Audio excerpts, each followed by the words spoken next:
Hello guys, current affairs funda में आप सभी का स्वागत है। मैं हूं आपके साथ अभिषेक शर्मा और आज के इस वीडियो सेशन में हम देखने वाले हैं how to prepare current affairs for IBPS PO. आप सभी जानते हैं कि 19 और 20 अक्टूबर को आईबीपीएस पीओ प्रीलिम्स एग्ज़ाम्स हुए और अब जो मेंस एग्ज़ाम है ये 30 नवंबर 2024 को होने वाला है। और टोटल डेज़ अगर हम बात करें अक्टूबर 21 से लेकर और 29 नवंबर तक, तो 40 डेज़ आपके पास बचते हैं। इससे पहले हमने देखा कि आरआरबी पीओ एग्ज़ाम हुआ, आरआरबी क्लर्क एग्ज़ाम हुआ और आईबीपीएस क्लर्क एग्ज़ाम आपने देखा है। ठीक है, ये तीन एग्ज़ाम हमने देखे और इन तीन एग्ज़ाम से हमें क्या सीख मिली। पहली सीख ये है कि कोई भी हार्ड लाइन नहीं है कि करंट अफेयर्स केवल पिछले 3 मंथ्स का पूछा जाएगा, 3 मंथ्स का या फिर 4 मंथ्स का पूछा जाएगा। पहली सीख ये ली। दूसरी सीख ये ली हमने कि केवल अगर आप करंट अफेयर्स अच्छे से पढ़ते हैं तो आप एक अच्छा स्कोर कर पाएंगे अपने करंट अफेयर सेक्शन में।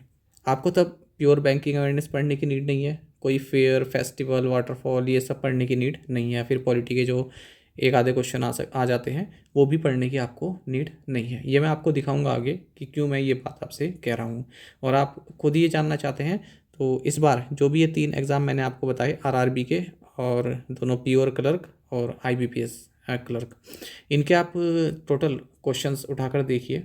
ठीक है, प्रोवाइड किए हैं अलग अलग साइट्स ने, और देखिए उसमें करंट अफेयर से कितने क्वेश्चंस हैं। आप पाएंगे कि करंट अफेयर्स का वेटेज अभी भी काफ़ी ज़्यादा है। और अगर आपने करंट अफेयर्स सही से पढ़े होते तो आपको कहीं पर भी जो स्ट्रैटेजी के आता है उसको पढ़ने की नीड नहीं थी। ठीक है, तो ये हम आगे डिस्कस करने वाले हैं। इस बीच हम ये देखेंगे कि जो 40 डेज़ है आपको किस तरह से यूटिलाइज़ करने हैं, क्योंकि बीच में फेस्टिवल्स भी पड़ रहे हैं। तो वहाँ पर भी अगर आप कितना भी चाहें टाइम आप नहीं निकाल पाते हैं, क्योंकि जो फेस्टिवल है उनमें भी इंगेज होना पड़ता है। ठीक है, तो किस तरह से हम इनको करेंगे इम्प्लीमेंट, ये हम आगे वीडियो में देखेंगे, तो आप जुड़े रहिएगा।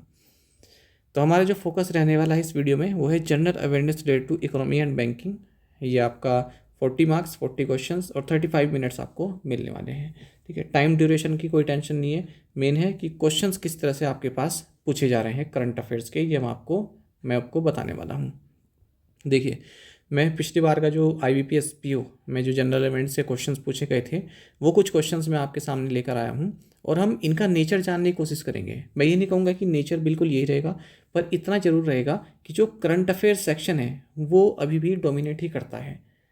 ठीक है, अब आप ऐसा ना हो कि आपने आरआरबी पीओ आरआरबी पीओ या फिर क्लर्क या फिर आईबीपीएस क्लर्क में आपने कोई क्वेश्चन देखा फेस्टिवल का, जैसे भी केरल से संबंधित कोई क्वेश्चन आ गया या फिर बोट रेस से संबंधित क्वेश्चन आ गया, तो आप करंट अफेयर्स को तो बैक सीट पर आपने डाल दिया और आप फेयर फेस्टिवल वगैरह पे अपना टाइम देने लगे, या फिर इंडियन पॉलिटी का क्वेश्चन पूछ लिया तो आप वहीं से ही पॉलिटी पूरी पढ़ने लगे। ठीक है, ये आपका कोर एरिया नहीं है, आपका कोर एरिया है करंट अफेयर्स, वो भी बैंकिंग और इकोनॉमी से संबंधित। आपका वो पहले पूरा नहीं हुआ है और आप किसी और क्षेत्र में भटक रहे हैं।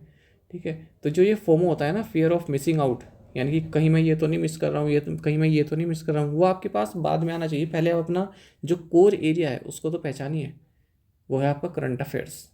आप खुद से पूछिए, आपने कई एस्पिरेंट ऐसे होंगे जिन्होंने अभी ये तीनों ही एग्ज़ाम दिए हैं। ठीक है, आपका कौन सा एग्ज़ाम अच्छा नहीं हुआ है, आप उसे क्वेश्चंस देखिए और खुद से पूछिए कि जो करंट अफेयर्स के जितने भी क्वेश्चंस पूछे गए थे क्या वो आप कर सकते थे या नहीं कर सकते थे। ठीक है, बिल्कुल कर सकते थे। अगर वो करंट अफेयर्स का क्वेश्चन है तो आपको करने चाहिए थे वो क्वेश्चन, पर आपने नहीं करे। क्यों? क्योंकि आप या तो इस मिथ में रह गए कि पिछले 3-4 महीने का ही करंट अफेयर्स पूछा जाएगा, या फिर आप इसमें रहे केवल एमसीक्यू पढ़कर ही काम चल जाएगा। ठीक है, तो इन चीज़ों के बारे में हम आगे बात करेंगे। पहले आप ये क्वेश्चन देखिए। नोबेल पीस प्राइज से क्वेश्चन पूछा, करंट अफेयर्स। ठीक है, पूरा करंट अफेयर्स है, मतलब पिछले बारी की मैं बात कर रहा हूँ। डीबीटी से क्वेश्चन पूछे, चलिए इसको रख देते हैं, स्टैटिक मान लेते हैं, हो सकता है करंट अफेयर से संबंधित रहा हो उस वक्त। ठीक है, मैं एग्जैक्ट क्वेश्चन नहीं जानता, पर इस तरह से क्वेश्चन पूछे गए थे। जीएसटी पूछा गया था, highest collection month, current affairs. Incremental CRR, cash reserve ratio संबंधित करंट अफेयर से क्वेश्चन आया था। ठीक है, तो सीए मान लेते हैं इसको। One nation one election committee head पूछा था, current affairs. UNESCO related question पूछा था, करंट अफेयर्स। ठीक है, अगर ये स्टैटिक भी होता तो आपको ऑर्गेनाइजेशन के बारे में तो मालूम होना ही चाहिए, क्योंकि यूनेस्को, वर्ल्ड बैंक, आईएमएफ ये हमेशा चर्चा में बने रहते हैं। 3D पोस्ट ऑफिस कंस्ट्रक्शन से संबंधित क्वेश्चन पूछा गया था, करंट अफेयर्स। अभी तक हमने क्या देखा, केवल ये डीबीटी एक हमने मान के चल रहे हैं कि एक अलग सा क्वेश्चन था। इसराइल की आयरन डोम से संबंधित क्वेश्चन पूछा गया, ठीक है। तो ये तो हमेशा पूछा ही जा रहा है, इसके बारे में आपको मालूम ही होगा। फिर से हम इसको ले लेते हैं करंट अफेयर्स। ओलंपिक 2028 से संबंधित क्वेश्चन पूछा गया, ठीक है, ये भी करंट अफेयर्स मान के चल लीजिए। और जीडीपी प्रोटेक्शन पूछा गया, आईएमएफ हो गया और वर्ल्ड बैंक हो गया, आरबीआई का हो गया, एसबीआई का हो गया, जो भी ये लोग अपनी रिपोर्ट लाते हैं। Digital payment index, current affairs. GIC ownership से संबंधित क्वेश्चन पूछा गया था, इसको मैं करंट अफेयर्स भी कह सकता हूँ, क्या पता करंट अफेयर्स संबंधित कुछ रहा उस वक्त, या फिर स्टैटिक भी मैं आपको कह सकता हूँ। इंडियन पोस्ट पेमेंट और सिडबी कोलेब्रेशन हुआ था, current affairs. Capital market regulation, question related India's capital market, चलिए इसको स्टैटिक में रख सकते हैं। One district one product scheme संबंधित क्वेश्चन पूछा गया था, करंट अफेयर्स। सीएसआर संबंधित क्वेश्चन पूछा गया था, चलिए स्टैटिक मान के चल लेते हैं, हो सकता है करंट अफेयर्स का पूछा गया हो। एशियन गेम्स 2023 से क्वेश्चन पूछा गया था, करंट अफेयर्स। अब आप खुद ही देखिए और इसी तरह से आप खुद कैटेगराइज कीजिए, अभी जो हाल ही में 3 एग्जाम्स हुए हैं उनमें कितने करंट अफेयर्स पूछे गए और कितने स्टैटिक क्वेश्चन थे। अब यहीं पर अगर मैं बीच में कोई आपके पास एक फेयर एंड फेस्टिवल या फिर ट्राइब का क्वेश्चन उठाकर लिया हूँ, ठीक है, या फिर नेम्स एंड सोब्रिगेट्स जो होते हैं, सिटीज एंड सोब्रिगेट्स हो लिया हूँ, तो इसका मतलब ये नहीं आप इन चीज़ों को बैक सीट पर डालोगे और उसको पढ़ने लग जाओगे अपने बचे हुए 40 दिन में। तो 40 दिन की रणनीति क्या रहे ये मैं आपके साथ डिस्कस करूँगा, ठीक है, और बताऊँगा कि किस तरह से आप अपनी तैयारी को आगे बढ़ा सकते हैं। पहले मैं इसको थोड़ा रफ कर देता हूँ, क्योंकि यहीं से हम आइडिया लेंगे कि किस तरह से हमें आगे फर्दर मूव करना है। अब देखिए, पहली बात तो ये फिक्स हो गई कि आपका जो एग्ज़ाम है, ये तो आप सभी जानते हैं। एक मिनट, आप मुझे एक मिनट दीजिएगा। ये हम सभी जानते हैं कि आपका एग्ज़ाम है नवंबर लास्ट में, ठीक है, नवंबर लास्ट में आपका एग्ज़ाम है, ठीक है। और अब आपके पास पहली बात तो ये है कि आप करंट अफेयर्स कितना पढ़ें, ठीक है। जिस तरह से ट्रेंड रहा है, आपने देखा कि किसी एग्ज़ाम में अप्रैल या मई का वेटेज ज़्यादा रहा, कहीं पर अगस्त का वेटेज ज़्यादा रहा, ठीक है। तो हम कोई शॉर्ट नहीं कह सकते कि इन महीनों से ही पूछा जाएगा, मतलब पिछले 3 महीने से, 4 महीने से।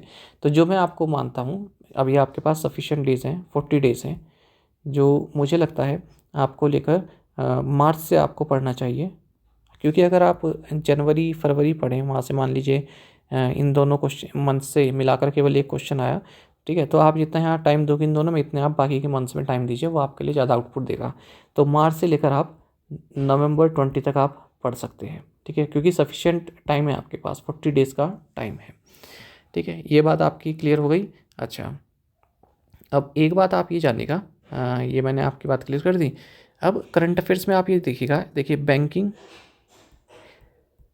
बैंकिंग करंट अफेयर्स, और या फिर इससे टर्मिनोलॉजी संबंधित क्वेश्चंस जो आते हैं, टर्मिनोलॉजी संबंधित, और स्टैटिक, ये आपको खुद प्लान करना है बात के लिए, ठीक है।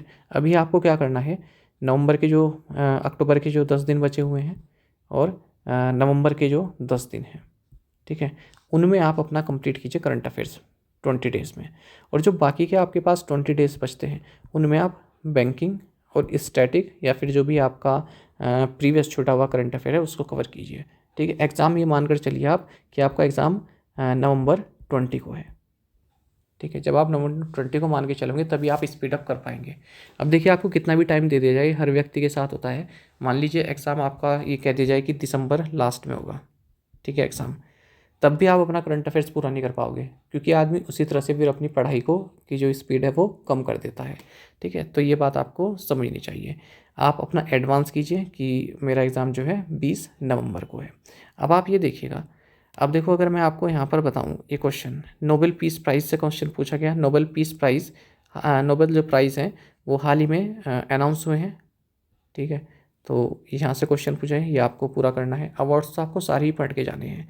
अच्छा, जीएसटी संबंधित क्वेश्चन पूछे जाने की संभावना है। अब ये मत सोचिएगा कि अगर आपसे अभी ओलंपिक से संबंधित या फिर T20 क्रिकेट से संबंधित कोई क्वेश्चन नहीं पूछा गया तो आगे भी नहीं पूछा जाएगा।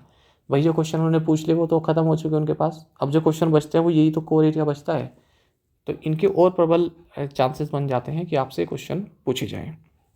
अच्छा, वन नेशन वन इलेक्शन की हाल ही में रिपोर्ट दी थी, ठीक है, तो काफ़ी आप नेचर समझिए कितना महत्वपूर्ण मैटर ये रहा है सेंट्रल गवर्नमेंट के पास।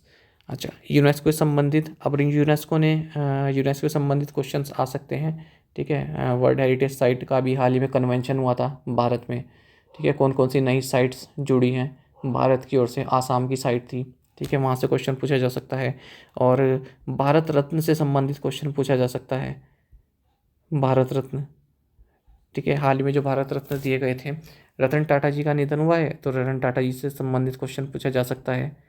ये कोर एरियाज है, ये आपको पहचानने पड़ेंगे, ठीक है। अब आप इस चीज़ में मत लीजिएगा कि आप बहुत ही पुराने करंट अफेयर्स में चले जाएं, ठीक है, क्योंकि ये हाल ही के करंट अफेयर्स रहे हैं और चर्चा में रहे हैं। अब आप ये देखिए, इसराइल के आयरन डोम से क्वेश्चन पूछा, ठीक है। अब आजकल क्या क्या चर्चा में चल रहा है, हिजबुल्लाह, हाउती, हमास, ठीक है। तो कौन कौन सी कंट्रीज इनसे लिंक्ड हैं ये आपको मालूम होना चाहिए। जैसे यहाँ पर लेबनान आ गया आपका, ये यहाँ पर गाज़ा में ये स्थित है हमास, ठीक है, हाउतीज़ यमन से संबंधित हैं, तो ये सभी आपको मालूम होने चाहिए। अच्छा, अब सबसे महत्वपूर्ण बात जो आप छोड़ देते हैं और काफ़ी महत्वपूर्ण होता है, SCO, ब्रिक्स, आसियान, बिम्स्टेक, ठीक है। ये जो मेन मेन समिट्स आपकी होती हैं, क्वेड, क्वेड को आप अभी इनसे अलग रखिए, ठीक है। ये जो समिट्स हैं 2023 में किसने होस्ट की, COP भी, COP 2023 में किसने की, 2024 में कौन कर रहा है और 2025 में कौन करेगा, ये आपको मालूम होना चाहिए। सेम ओलंपिक्स आपको मालूम होने चाहिए, पिछला ओलंपिक किसने किया था, आगामी ओलंपिक कौन करेगा, Asian games, national games Uttarakhand host करेगा ना, तो उससे संबंधित आपको पता होनी चाहिए कि पहले नेशनल गेम कब हुए थे, अगले कब होने वाला है, ठीक है। और कॉमनवेल्थ गेम्स हमने देखा स्कॉटलैंड होस्ट करने वाला है, ठीक है। तो क्वेश्चन पूछा जा सकता है कि स्कॉटलैंड को करना पड़ रहा है, स्कॉटलैंड से पहले किसको दिए गए थे राइट्स, ऑस्ट्रेलिया को, पर ऑस्ट्रेलिया ने हाथ खड़े कर दिए थे, ठीक है। और इस तरह के जो कोलेब्रेशन होते हैं बैंक्स और किसी एजेंसी के बीच में, ठीक है। अच्छा, अब कई बार हम देखते हैं कि RRBs पर जुर्माना लगाया जाता है, कोऑपरेटिव बैंक्स पर जुर्माना लगाया जाता है, वो सभी पढ़ने की ज़रूरत नहीं है। मान लीजिए कोई पब्लिक सेक्टर बैंक या फिर प्राइवेट बैंक है, जैसे HDFC हो गया, ICICI हो गया, इन पर जो फ़ाइन लगता है ना, ये आपके एग्ज़ाम में पूछे जाते हैं, ठीक है। बाकी के फ़ाइन वगैरह आपको ज़्यादा पढ़ने की नीड नहीं है। स्कीम लॉन्च हुई है इतनी सारी, हाल ही में PM इंटर्नशिप स्कीम लॉन्च हुई है, वहाँ से आप क्वेश्चन देख सकते हैं। और ठीक है, PM इंटर्नशिप से क्वेश्चन पूछ सकते हैं। और एक वो सौर ऊर्जा वाली है, ठीक है, PM सौर योजना से संबंधित क्वेश्चन है, ठीक है। इनकी डिटेल आपको पढ़नी होगी, कितने गीगावाट या मेगावाट की ऊर्जा वहाँ पर स्थापित की जा सकती है, उत्सर्जित की जा सकती है, इस तरह क्वेश्चंस आपको देखने होंगे, ठीक है। तो मोटा मोटा ये है कि आप पहले अपना करंट अफेयर्स पूरा कीजिए, और वो भी डिटेल के साथ, डिटेल करंट अफेयर्स आपको पढ़ने हैं। अब उसके बाद जब आप ये पढ़ लेंगे, ठीक है, अपने जो मैंने 20 दिन बताया, उसके बाद आपके पास 20 दिन और बचेंगे। उसके बाद आप पढ़िए अपना बैंकिंग अवेयरनेस। बैंकिंग अवेयरनेस, देखिए बैंकिंग अवेयरनेस में जो क्वेश्चंस पूछे जाते हैं ना, जहाँ पर बच्चे सबसे ज़्यादा अटकते हैं, एक तो RBI से संबंधित ही क्वेश्चन हो जाए, चाहे वो ओम्बुड्समैन का हो या फिर RBI संबंधित किसी एक्ट का हो। दूसरा होता है कैपिटल मार्केट से संबंधित, बॉन्ड, डिबेंचर्स, ये सब जो आते हैं कैपिटल मार्केट, ठीक है। इन दो चीज़ों से बच्चे सबसे ज़्यादा उलझते हैं, ठीक है, ट्रेजरी बिल, ये सभी जो क्वेश्चंस बनते हैं। तो ये दो चीज़ें आपको अपनी कंफर्म करनी है। ये कैसे करनी है मैं आपको बताऊंगा। अगर आपका बैंकिंग अवेयरनेस भी टाइम पर हो जाता है, उसके बाद आप फिर वो स्टैटिक पढ़ सकते हैं। मैं तो ये कहूँगा स्टैटिक पर भी आप अपना समय ना दें, आप जो करंट अफेयर्स है इनको कई बार पढ़ें, कम से कम 4-5 बार आप इन 40 दिन में पढ़िए। ये ना हो कि 40 दिन तक आपने केवल एक ही बार करंट अफेयर्स खींच लिया, ठीक है, ऐसा नहीं होना चाहिए। जब तक आप सेल्फ एनालिसिस नहीं करेंगे, आप एग्जामिनर के माइंड को जानिए कि IBPS चाहता क्या है आपसे, क्या पूछना चाहता है। IBPS क्लर्क का एग्ज़ाम देखिए, देखिए मैं ये कहूँगा कि RRB PO और IBPS क्लर्क, इन दोनों में जो क्वेश्चंस पूछे गए उसमें एस्पिरेंट ये नहीं कह सकते कि पढ़ा हुआ नहीं आया था, ठीक है। ये आपने पढ़ा नहीं होगा वो बात अलग है, पर ऐसा नहीं कह सकते पढ़ा हुआ नहीं था। काफ़ी बैलेंस्ड पेपर था दोनों का, अगर हम जनरल अवेयरनेस की बात करें। RRB क्लर्क थोड़ा लीक से हटकर पेपर आया था, इसमें आप लोग कह सकते हैं कि IBPS ने पता नहीं क्या पूछा, ठीक है, यहाँ पर आप कह सकते हैं। और मैं ये एक्सपेक्ट कर रहा हूँ कि IBPS PO भी अच्छा क्वेश्चन बनेगा, ठीक है, क्वेश्चन अच्छे होंगे। आपको केवल अपना माइंड कॉन्सेंट्रेट करना है और इधर उधर नहीं भागना है, फोकस केवल करंट अफेयर्स पर करना है, जल्दी निपटाना है। उसके बाद आपको बैंकिंग अवेयरनेस की ओर मूव करना है, ठीक है। तो ये आपकी सिंपल स्ट्रेटजी रहने वाली, ज़्यादा इधर उधर नहीं भागना है, ठीक है। और कई एस्पिरेंट्स हैं जिनको मॉक में कम नंबर आ रहे हैं, ठीक है, तो उस चीज़ को आप पीछे रखिए। आप खुद ही देखिए, आपने मॉक लगाए होंगे करंट अफेयर्स के, ठीक है, और एग्ज़ाम में क्या पूछा गया, ठीक है, आप खुद देख लीजिए उनकी क्या रिलेवेंसी बनती है। अगर आपको लग रहा है कि मॉक रिलेवेंट है तो आप लगा सकते हैं। अगर आपके पास टाइम नहीं है, ठीक है, मॉक लगानी चाहिए, मैं नहीं कह रहा हूँ मॉक नहीं लगाओ, मॉक लगा सकते हैं आप, करंट अफेयर्स आपको जानने के लिए तो मिलेंगे, ठीक है। ज़्यादा टफ भी ना हो करंट अफेयर्स की, आपका मनोबल ही टूट जाए। मॉक ऐसा लगाइए जो बैलेंस बनाए, ऐसा नहीं कि स्टूडेंट का लेवल जो है गिरा दे बिल्कुल। स्टूडेंट को ऐसा लगे कि मैंने तो कुछ पढ़ा ही नहीं और मेरा एग्ज़ाम नहीं कटे, हालांकि वो अच्छा कर सकता था, पर मॉक ही उसने ऐसा लगाया कि इतना टफ था कि उसका जितना भी उसने पढ़ा था वो सब उसका बेकार चला गया, व्यर्थ चला गया। तो इस तरह से काम मत कीजिएगा। करंट अफेयर्स पढ़िए, सिंपल रखिए अपनी स्ट्रेटजी। ये जो 3 एग्ज़ाम मैंने आपको बताए, इनको एनालाइज कीजिए कि करंट अफेयर्स में क्या क्या पूछा गया है और क्या ये आपके मटेरियल में था, ठीक है, और कितने करंट अफेयर्स क्वेश्चन आप, मतलब कितने क्वेश्चंस जो ओवरऑल पूछे गए इन एग्जाम्स में आप करंट अफेयर्स से संबंधित थे और उन्हें कर सकते थे। तब आप ये पाएंगे कि ये तो बहुत बड़ा मैजिक हो गया कि मैं स्टैटिक भी ना पढ़ता, मैं बैंकिंग अवेयरनेस भी ना पढ़ता, मैं केवल करंट अफेयर्स के सारे क्वेश्चन सही करके आता। सारे भी मान लिए चलिए 100 में से 99 क्वेश्चन मैं सही करके आता, ठीक है, तब भी मेरा अच्छा खासा स्कोर बन जाता। इस बात को दिमाग में रखिए। ज़्यादा इधर उधर भागने की ज़रूरत नहीं है, ज़्यादा स्ट्रेटजी के चक्कर में आपको नहीं पढ़ना है, ठीक है। तो कुल मिलाकर बात ये थी। अब एक बार अगर आप करंट अफेयर्स पढ़ लेंगे, तो अगर आप चाहते हैं बैंकिंग अवेयरनेस से तैयारी करना, तो ये विजेता नाम का एक स्पेशल बैच अवेलेबल है करंट अफेयर्स फंड ऐप पर। इसको आप देख सकते हैं, डेमो लेक्चर्स भी अवेलेबल हैं, स्टार्टिंग के 2 लेक्चर्स के PDF भी अवेलेबल हैं, तो देख लीजिएगा। अगर आपको पसंद आए तो आप इसको बाय कर सकते हैं, काफ़ी कुछ आपको जानने के लिए मिलेगा। और ये केवल आपका इसी एग्ज़ाम में नहीं, बल्कि मैं तो ये कहूँगा जो समझ रहे हैं कि उनका इंटरव्यू तक वो पहुँच जाएंगे, इंटरव्यू के लिए सबसे मेन रहेगा ये वाला बैच। बैंकिंग अवेयरनेस कंप्लीट आपकी हो जाएगी, उसके बाद आपको ह्यूमैनिटीज़ वाले क्वेश्चन पूछने होंगे कि आपने ये फील्ड के चुना, आप इससे पहले कहाँ थे, ठीक है, और क्या क्या कर रहे थे, ये सभी बैंकिंग अवेयरनेस आपका इस बैच से कंप्लीट हो जाए। केवल 399 की कॉस्ट पर 1 साल की वैलिडिटी के साथ ही बैच आपको प्राप्त होता है, ठीक है। तो ये बात आप याद रखिएगा। टोटल 30 लेक्चर्स हैं, वीडियोस प्लस PDF फॉर्मेट में। और बाकी करंट अफेयर्स तो आप जानते ही हैं, 1 ईयर पैकेज है, इसको आप बाय कर सकते हैं, ठीक है। इसमें क्विज़ भी हमने दिए हैं। कोई भी जानकारी आप चाहते हैं तो ये हमारा कस्टमर केयर नंबर है, इस पर आप हमको व्हाट्सएप भी कर सकते हैं या फिर कॉल करके भी जानकारी आप प्राप्त कर सकते हैं, ठीक है। कोई भी डाउट होगा तो प्लीज़ कमेंट बॉक्स में लिखिएगा। टेलीग्राम पर भी ज्वाइन कर लीजिए, करंट अफेयर्स फंडा नाम से हमारा टेलीग्राम चैनल है। Thank you guys.